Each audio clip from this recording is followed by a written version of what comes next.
Santi ako naman ngayon bibira para sa mga bibida-bida. Dami naglabasan, nakalaban mula na napasikatan kasi nasa pawon na nga sila. Imbis na sumuporta ng hila pababa, dami nag-iyakan na puro lang dada. Mga binobobo na utak talangka at katawa-tawa na wala na pa pala. Iniipit pinipili sarili sa mga katarantaduhan, kaya na natili kayo sa baba. Hindi na dumepende pa sa buhay, kaya di na nagkakulay. Lilibing na lang sa hukay na di masaya. Masaya ka ba mang gago? Ngayon kaharap mo gago.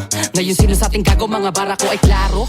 Wala ka na sa'king tago, kahit ikaw ay magtago. Sa edad kong 8 taong gulang, dumidilihensya di umasa sa magulang. Kaya sa sarili di ako na nagkukulang. Binigay ang makakaya para sa aking laban. Kahit di magtisa, di napipijok. Pag ako'y tumira, lagi lang pasok. Lana sa akin bisa kahit walang manood. Ang mahalaga ang lakad ko ay lagi paturok. Pataas ang pataas at palalin ng mga bara. Kahit di mo nalagyan na pumagat, sapagkat hindi na kita kailangan. Kaya ko na ang sarili kasi pangalan ko na may tumatakla na rin ako paki ko sino man ang mga gat. Sa akin kahit masaklap, di ka makakalasap. Kung usapang bida lang, hindi ka malulugi. Kaso nga lado pa lang ikaw ay laging bagsak.